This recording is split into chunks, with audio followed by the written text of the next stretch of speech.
আসসালামু আলাইকুম প্রিয় বন্ধুরা, সবাই কেমন আছেন? আশা করি ইনশাল্লাহ সবাই ভালো আছেন এবং ভালোর দলে আছেন। আজকের যে ঘটনাটা আপনাদের কাছে শেয়ার করব সেটা আমার ইমেল থেকে পাওয়া। ইমেলে যেভাবে লেখা আছে আমি ঠিক সেভাবেই পড়ছি। আসসালামু আলাইকুম প্রিয় হৃদয় ভাই। ওয়ালাইকুম আসসালাম। আমি রোহান। আমি আপনার অনেক বড় একটা ফ্যান। আপনার প্রতিটি ঘটনা শোনার জন্য আমি প্রতিদিনই অপেক্ষায় থাকি যে কখন আপনার ঘটনা দেবেন। আর আমি এর আগেও একটা ঘটনা আপনার ইমেলে পাঠিয়েছি। আজ আবারও আমার জানা ভয়ঙ্কর ঘটনা আপনার ইমেলে পাঠালাম। যে ঘটনাটা ইমেলে পাঠিয়েছি সেটা 1997 সালের ঘটনা। আশা করি এই ঘটনাটা আপনাদের কাছে অনেক ভয়ঙ্কর হবে। আর আপনি যদি আমার চ্যানেলে নতুন হয়ে থাকেন তাহলে অবশ্যই সাবস্ক্রাইব করে আমার সাথেই থাকুন। আর আপনার জানা ভয়ঙ্কর ঘটনা আমার ইমেলে পাঠাতে চাইলে bhutolahorror@gmail.com এখনই পাঠিয়ে দিন। তাহলে কথা না বাড়িয়ে আমরা সরাসরি আমাদের ঘটনায় চলে যাব। রাত প্রায় 10:30 বাজে। Doctor শামীমের chamber. অনবয়স্ক হয়ে তিনি নিজের চেয়ারে বসে আছে। সে সহকারী শফিক একটু ইতস্তত করে চেম্বারে ঢুকে আস্তে করে বলে, সর্দার, আর কোনো রোগী নেই, রাত হয়েছে অনেক, বাড়ি যাবেন না? চমকে উঠে শামীম বলল, হ্যাঁ শফিক, এই যাচ্ছি, সব গুছিয়ে রেখে তুমি চলে যাও। ডয়ার খুলে ভিজিটের টাকাগুলো পকেটে ভরে উঠে দাঁড়াতে ঘরের কোণে ঝুলন্ত কঙ্কালটার দিকে তার দৃষ্টি পড়ল। হৃদয় তীব্র ব্যথা অনুভব করলো শামীম। দীর্ঘশ্বাস ফেলে বেরিয়ে এলো সে। ডাক্তার হিসেবে তার খুব সুনাম। চেম্বার সব সময় ভিড় লেগেই থাকে। তার ভিজিট 700 টাকা, তাও রোগীর কমতি নেই।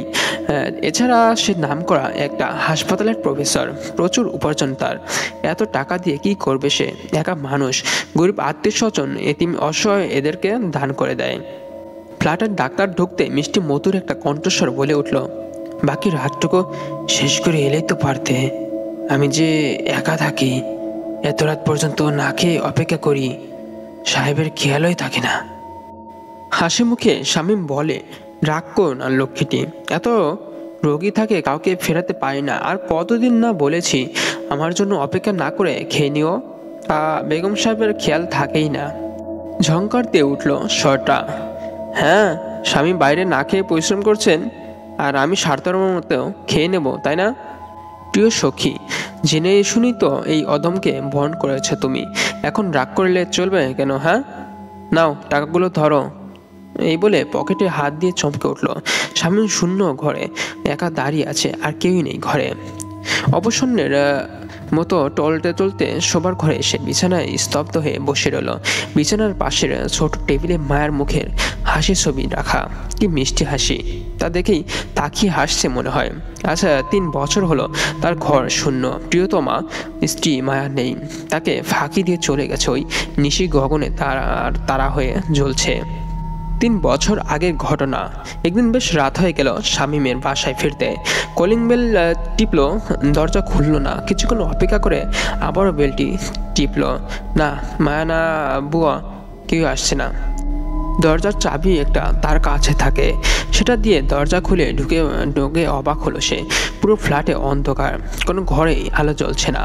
বুকটা তার কেঁপে উঠল। কি হয়েছে? তার মায়ের কিছুই হয়নি তো। বসার ঘরের আলোটা জ্বালিয়ে মাকে ডাকতে লাগলো। বই বা কোথায়? কার কোনো সারা শব্দ নেই।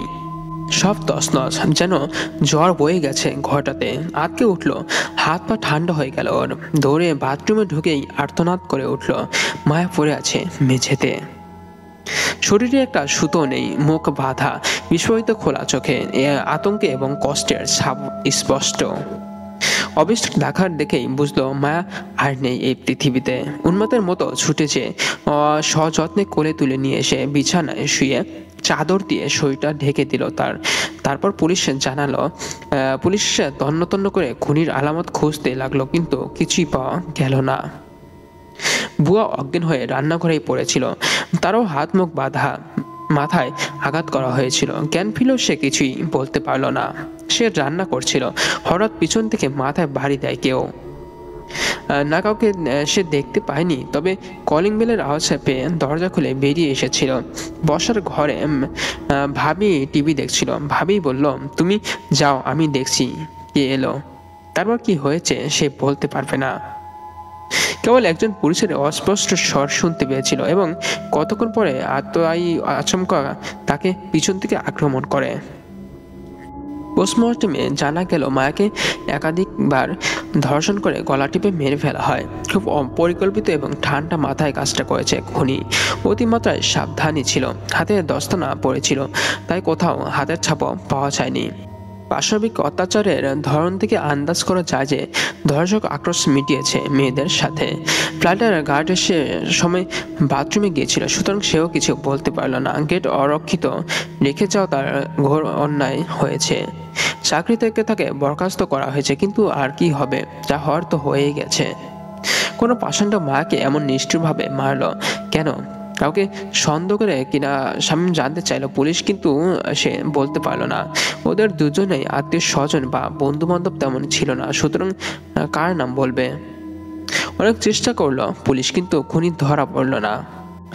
শামীম একটা কাজ করলো, কারো কথা শুনলো না। মাকে তখনও কবর দিতে দিল না। সে নিজের ডাক্তার, অন্য দুজন ডাক্তারের সহযোগিতায় মার কঙ্কালটা ডাক্তারি প্রতিজ্ঞায় প্রয়োগ করে আস্ত বের করে নিজের চেম্বারে ঝুলিয়ে রাখলো। হোক কঙ্কাল, তবু সে মায়ার।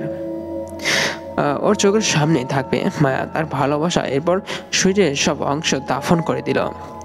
ওর এই কাজটাকে অন্য সবাই পাগলামি ছাড়া আর কিছুই ভাবলো না। হ্যাঁ, সে পাগল। মায়া তার অস্তিত্ব মিশেছিল। অসময়ে তাকে হারিয়ে শোকে নেওয়া, খাওয়া দাওয়া ভুলে যায়, কাজকর্ম কিচ্ছু করতো না। স্বামীর দূর সম্পর্কের এক খালা সে সময় ওর কাছ থেকে আদর যত্ন করে সুস্থ করেন, আর সহকর্মীদের সহানুভূতি তো ছিলই।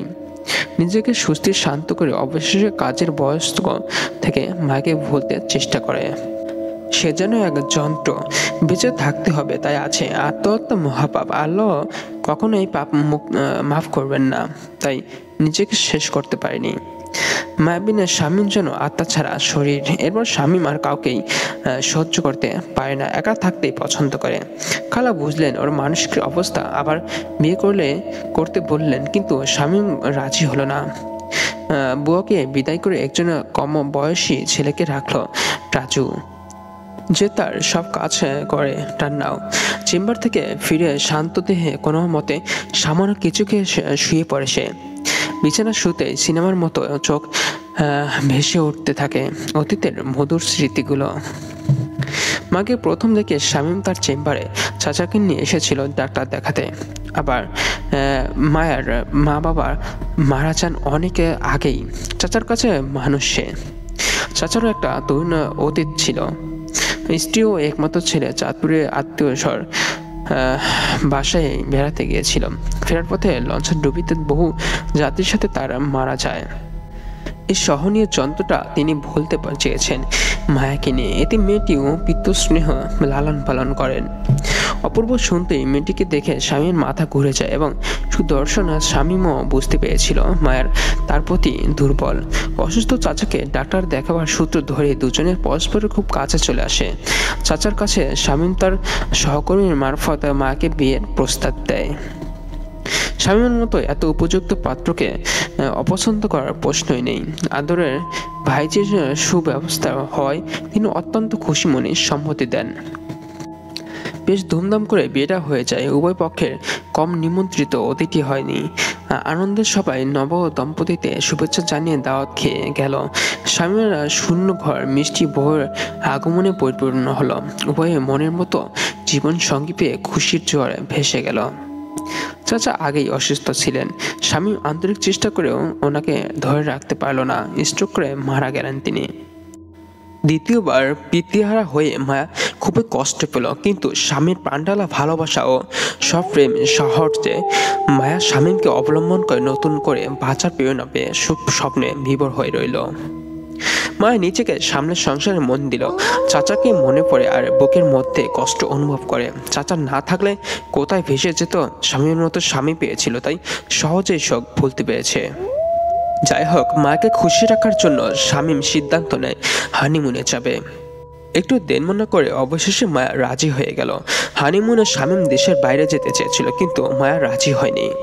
প্লেনে চড়তে তার অনেক ভয় লাগে, সুতরাং কাপ্তাই রাঙামাটি, কক্সবাজার, হিমছড়ি ইত্যাদি প্রায় সব প্রাকৃতিক সৌন্দর্যের জায়গাগুলোতে ঘুরে বেরিয়েছে। কি যে খুশি হয়েছে মায়া, ছেলে মানুষের মতো উচ্ছ্বসিত আনন্দে স্বামীর হাত ধরে সারাদিন ঘুরছে, যা মন চায় খেয়েছে, প্রাণ ভরে শপিং করেছে। রাতে হোটেলের নিভৃত কক্ষে রোমান্টিক পরিবেশে স্বামীর উষ্ণ আলিঙ্গনে নিজেকে সঁপে দিয়ে আবেশ মাখা তৃপ্তির স্বরে বলেছে, ওগো এত সুখ আমার সইবে তো। শামীম কোনো জবাব দিতে পারেনি, শুধু মায়ের পেলব কোমল দেহকে আপন করে শরীরের সাথে মিশিয়ে নিয়েছে। না, মায়ের কপালে সত্যি অত সুখ সয়নি হয়তো। কোনো নিষ্ঠুর প্রাসাদ মিনিমাম ভাবে শান্ত সুন্দর মিষ্টি মেয়েটার সব স্বপ্ন ভেঙে তছনছ করে দিল। মাত্র বিকশিত পদ্মের মতো পাপড়ি মেলেছিল সে। রাজুরটাকে কঠিন বাস্তবে ফিরে এলো শামীম। সাহেব, খানা দেবো টেবিলে? তাড়াতাড়ি চোখের পানি মুছে বিষণ্ণ সুরে বলল শামীম। রাজু কিছু খেতে ইচ্ছে করছে না, তুমি খেয়ে শুয়ে পড়ো, আমাকে শুধু এক গ্লাস দুধ দিয়ে দিও। যেতে যেতে রাজু ফিরে তাকালো। সে সবাই জানে বড় কষ্ট হলো এই ভালো মানুষ মনিবের জন্য। মানুষ কি করে এত অন্যায় জঘন্য কাজ করতে পারে সেটা স্বল্প জ্ঞানের রাজু বুঝতে পারে না। শুনেছে খুনি ধরা পড়েনি। নিচু স্বরে রাজু বলল, শয়তানটাকে পেলে আমি খুন করে ফেলবো। শামীম উঠে বাথরুমে যেয়ে মুখে হাত ভালো করে পানি দিয়ে এসে দুধ খেলো, সাথে একটা ঘুমের ওষুধ। খুব বেশি অস্থির লাগে সেদিন ওষুধটা খেতেই হয় তাকে। ঘুমের ওষুধের অপকারিতা ডাক্তার হিসেবে জানা সত্ত্বেও খায় সে। কি করবে, মায়াবী মেয়েটাকে ভুলতে আপ্রাণ চেষ্টা করেও পারে না যে। ওষুধের প্রভাবে ধীরে ধীরে আচ্ছন্ন হতে থাকে চেতনা। অদ ঘুম আদো জাগরণের শামীম অনুভব করে তার মাথার কাছে মা এসে বসেছে। ওর শরীরে সুগন্ধ পায়। জড়িত স্বরে শামীম বলে, মায়া ঘুম আসছে না? শুইলা কণ্ঠে মা বলে, আমি তোমার মাথায় হাত বুলিয়ে দিচ্ছি, তুমি ঘুমাও গো। মায় প্রিয়তমার কোমল হাতের স্পর্শ টেপায় সমস্ত অস্তিত্ব দিয়ে মাকে জড়িয়ে নেয়। ঘুমিয়ে পড়ে শামীম। শুক্রবার চেম্বার বন্ধ থাকে। বাড়িতে থাকতে স্বামীর মোটেও ভালো লাগে না, কারো কাছে যেতেও মন চায় না। হাসপাতালে আজকে যেতে হয় না, কাজের মধ্যে ব্যস্ত থাকলে তবুও ভুলে থাকা যায়। এতদিন হয়ে গেল, তারপরও হতভাগিনীর স্মৃতি মন থেকে মুছে গেল না। বিশেষ করে অত্যাচারিত মায়ের মুখের কষ্টের ছাপ তাকে তাড়া করে ফেরে। স্বামী হয়ে স্ত্রীকে নিরাপত্তা দিতে সে অক্ষম হয়েছে। এই মানসিক যন্ত্রণা তাকে শান্তি দেয় না। অনেকের বলা সত্ত্বেও দ্বিতীয়বার বিয়ে করেনি। মায়ের জায়গায় কাউকে সে কল্পনাও করতে পারে না। মনে পড়ে মায়া প্লেনে চড়তে ভয় পেত। বলতো, মাগো কত উঁচুতে এসে ভেসে থাকে, ওই ভারী জিনিসটা কোনোভাবে পড়লে আর রক্ষা নেই, বেঁচে থাকা যাবে না। অথচ নিজের বাড়িতে নিরাপদে থেকেও সে বাঁচতে পারল না। চিন্তাচ্ছন্ন শামীম কলিং বেলের আওয়াজে সকচিত হলো।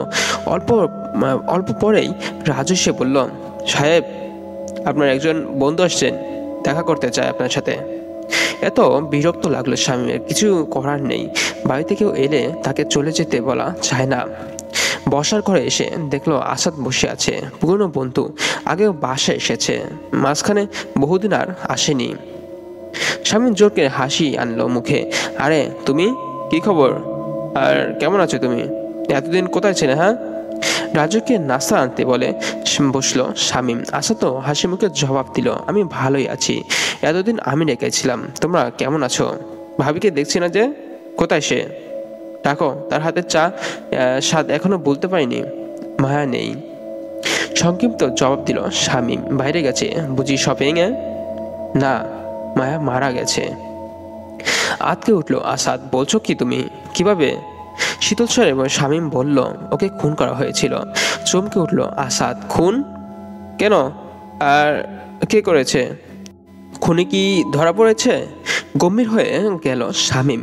এই প্রসঙ্গ থাক, অন্য কথা বলো। আমেরিকায় কবে গেলে, কিসের জন্য গিয়েছিলে? আসাদ কথা বলতে লাগলো ঠিকই, কিন্তু সেও যেন বিমর্ষ অন্য মনস্ক হয়ে গেল। বসে বসে বেশ খানিকক্ষণ গল্প করলো দুই বন্ধু। চাটা খেলো। তারপর আসাদ বলল, এত ভালো মেয়েটাকে খুন করলো কে? আশ্চর্য, কাউকে সন্দেহ হয়নি। স্বামী অনিচ্ছার সাথে বলল, না, কাকে সন্দেহ করব, কোনো সূত্রই পাওয়া যায়নি। তাছাড়া প্রমাণ ছাড়া বলতে হয়ে গেলে। থেমে গেল শামীম। আসাদ কিন্তু থামলো না, রসিকতার সুরে বলে উঠল, এই দেখো, তুমি আবার আমাকেই খুনি ভাবছো না তো? এটা যেন সেই প্রচলিত কথা, ঠাকুর ঘরে কেড়ে। না, আমি তো কলা খাইনি। বিরক্ত হয়ে শামীম বলল, কি যা তা বলছো? তোমাকে কেন আমি খুনি ভাববো? কি মুশকিল, হ্যাঁ? এরপর ওদের কথা আর জমলো না। কিছুক্ষণ পরে আসাদ চলে গেল। সে চলে যাওয়ার পরেই শামীমের হঠাৎ একটা কথা মনে পড়লো। মা একদিন বলেছিল যে আসাদ প্রায় নাকি বাসায় আসে। সে সময়টা শামীম বাসায় থাকে না। মার একটুও ভালো লাগে না, অতি ভদ্র শান্ত মেয়ে, মানাও করতে পারে না। স্বামীকে বলেছিল তুমি ওকে আসতে মানা করে দিও, ওর চোখের দৃষ্টি কথাবার্তা ভালো না। স্বামী তখনই ফোন করে আসাদকে মানা করে দেয়, মায়া পছন্দ করে না, তুমি আর এসো না। এরপর আসাদ আর আসেনি। মায়ের ওপর আসাদের নজর ছিল, এই ঘৃণিত কাজ করেনি তো। কিন্তু আমেরিকা যাওয়ার যে সময়ের কথা আসাদ বলল, সেটা মায়া খুন হওয়ার আগে। সে সময় তো আসাদ দেশেই ছিল না। কয়েকদিন পর শামীম চেম্বারে রোগী দেখছিল। শফিক এসে জানলো স্যারের বন্ধু আসাদ এসেছেন। শামীম খুব অবাক হলো। তারপর বলল, ঠিক আছে, একটু বসতে বলো, আমি এই কাজটা শেষ করিনি, বেশিক্ষণ লাগবে না। আচ্ছা, চেয়ারে বসতে শামীম বলল, কি ব্যাপার, তুমি হঠাৎ? অবসন্নভাবে আসাদ উত্তর দিল, শরীরটা কদিন থেকে খারাপ লাগছে, তুমি থাকতে আর কার কাছে যাব। শামীম কয়েকটা কথা জিজ্ঞেস করলো, প্রেশার দেখলো, তারপর প্রেসক্রিপশন লিখতে লিখতে বলল, কয়েকটা পরীক্ষা করতে দিলাম, করিয়ে নাও, আন্দাজে তো ওষুধ দেওয়া যায় না। পরীক্ষার পর রিপোর্ট দেখে এই সময় একটা ঝমঝম আওয়াজ হতে মুখ তুলে শামীম স্তম্ভিত হয়ে গেল। নিজের চোখকে বিশ্বাস করতে পারছে না এই অলৌকিক দৃশ্য। অবিশ্বাস্য দৃশ্য দেখে মায়ের কঙ্কালটা দেয়াল থেকে নেমে হেঁটে আসছে। এসে ঠিক আসাদের পিছনে দাঁড়ালো। গোটা শরীরটা কঙ্কালের, কিন্তু মুখটা রক্ত মাংসের। মায়ার লাবণ্যবর্তী রূপসী মায়া নয়, হিংস্র মোমের মতো সাদা মুখ, চোখ থেকে যেন আগুন ঝরে পড়েছে। এদিকে শামীমকে বিস্মিত চোখে তার পেছনে তাকাতে দেখে আসাদ ঘুরে দেখতে পেল। তারপর আতঙ্কে বিভৎস চিৎকার করে উঠল। মায়া দু হাতে আসাদের গলাটা চেপে ধরল। শামীম শুধু চিৎকার করে বলতে পারল, মায়া না। তারপর যেন পাথরে পরিণত হলো। বুঝতে পেরেছে সে অনেক আগে বোঝা উচিত ছিল। পরিচিত কেউ না হলে মা সেদিন দরজা খুলতো না। শামীমের নিষেধ ছিল, কি হলো দেখে নিশ্চিত হয়েছে এবং আসাদ তার ইচ্ছে মতো আক্রোশ মিটিয়েছে।